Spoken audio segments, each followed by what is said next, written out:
kita semua. Pagi. Pada kesempatan ini saya akan menjelaskan mengenai mata kuliah analisis kesalahan berbahasa. Dan tema yang saya ambil di sini mengenai kesalahan-kesalahan penggunaan kata depan dalam penulisan kalimat majemuk mahasiswa PVC semester 3 Universitas Flores.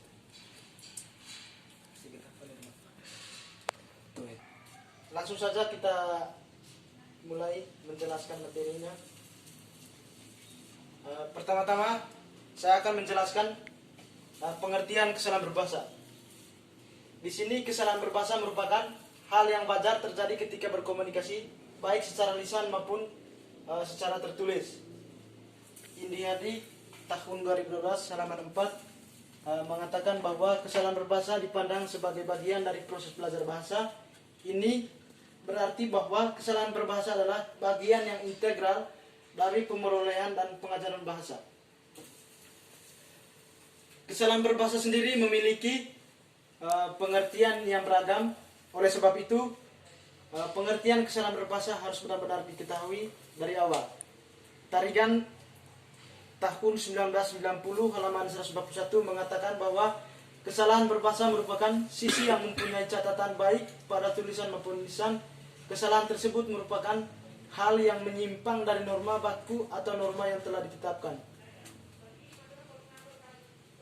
Adapun pertanyaan-pertanyaan dari teman-teman sekalian mengenai jenis-jenis kesalahan berbahasa, di sini saya akan menjelaskan 3 jenis kesalahan berbahasa. Yang pertama itu lapes, yang kedua error, dan yang ketiga mistake. Penyebab kesalahan berbahasa. Di sini penyebab kesalahan berbahasa yang pertama itu kesalahan intralingual. Kesalahan ini disebabkan oleh pengaruhnya unsur atau kaidah bahasa ibu pada bahasa kedua yang sedang dipelajari. Yang kedua, kesalahan intralingual. Menurut Ricard 1970 mengatakan kesalahan intralingual ini menjadi 4, yaitu yang pertama itu generalisasi berlebih. Generalisasi berlebih atau overgeneralization terjadi pada saat pembelajaran telah memahami aturan bahasa, namun pembelajaran tidak menggunakan aturan tersebut dan menyaratkan semua aturan berbahasa yang diketahuinya. Sintaksis. Di sini sintaksis adalah cabang ilmu tata bahasa yang mempelajari pentingnya hubungan antara kata dengan kata atau dengan satuan yang lebih besar.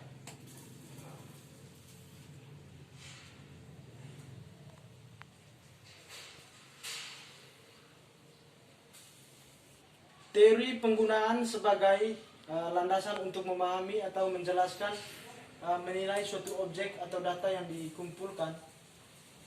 Di sini saya memberi atau sekaligus menuntun dan memberi arah di dalam penelitian.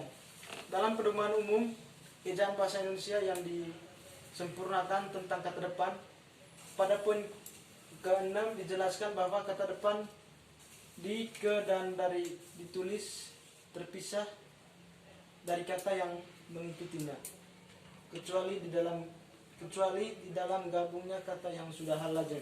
Misalnya bermalam saja di sini. Bermalam saja di sini, di mana dia sekarang? Kamu itu disimpang di dalam lemari. Kita lihat di sini. Kameramen agak kesini sedikit supaya agak jelas.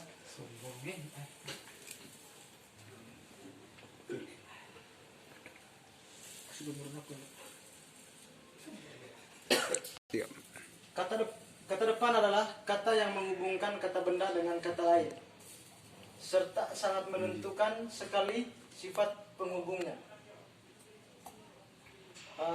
Kita mengambil contoh di Sidoarjo ke pasar dan lain sebagainya.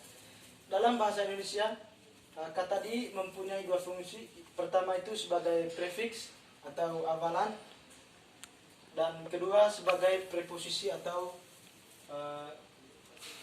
kata sifat. Bukan kata sifat ya. Atau kata di itu sebagai prefix atau hafalan, dan kedua sebagai kata depan. Kedua fungsi ini kecap di, atau kedua fungsi ini sangat kerap dikacaukan dalam penggunaannya. Sebagai prefix, kata di selalu diikuti oleh verba atau kata kerja dan ditulis serangkai dengan verba tersebut. Sebagai preposisi atau kata di selalu diikuti oleh kata yang menerangkan tempat. Contohnya prefix ditulis, dimakan, dan didorong. Di sini kita lihat penulisannya tidak dipisahkan dan sambung. Tapi penulisan yang benar itu kata ditulis itu sebenarnya, contoh prefix kata ditulis, dimakan, dan didorong. Contoh preposisi itu di jalan, di kantor, dan di Bandung.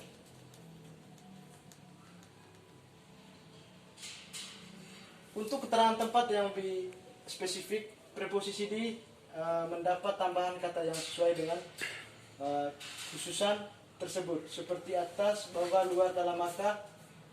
Dalam konteks ini preposisi di ditetapkan ditulis terpisah dari kata tambahan tersebut. Perhatikan contoh sebagai berikut. Di meja. Ini adalah contoh kalimat preposisi yang benar. Di meja, di kantor, di sekolah, dan lain-lain. Preposisi di juga ditulis terpisah jika diikuti kata-kata seperti antara lain di mana, di sana, di sini, dan lain-lain sebagainya.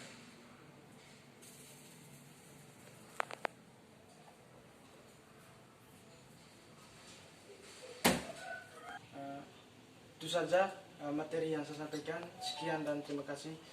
Mungkin dari teman-teman ada yang ingin bertanya, saya persilakan.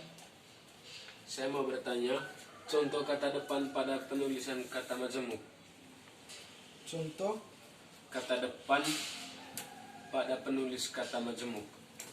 Oke, terima kasih kepada teman yang sudah menyampaikan pertanyaannya. Langsung saja saya akan menjawab pertanyaan berkaitan dengan contoh kesalahan kata depan pada penulisan kata majemuk. Kita lihat di sini. Tadi saya sudah menjelaskan bahwa kesalahan-kesalahan penggunaan preposisi di pada kesalahan-kesalahan penggunaan kata depan itu di dalam penulisan majemuk. Langsung saja. Berdasarkan tabel di atas diketahui bahwa karangan narasi yang ditulis oleh No masih ditemukan kesalahan penggunaan di pada kalimat aku sama teman-teman suka jalan di kantin. Contoh yang simpel itu misalnya misalnya sekarang saya berada di kantin. Penulisan kata di kantin itu sebenarnya dipisah dengan kantin, tapi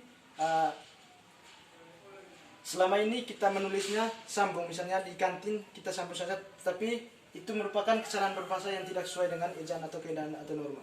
Mungkin itu saja dari saya. Apakah bisa diterima? Saya terima. Oke, itu saja. Apabila ada penggunaan kata yang tidak sesuai, saya mohon maaf. Terima kasih.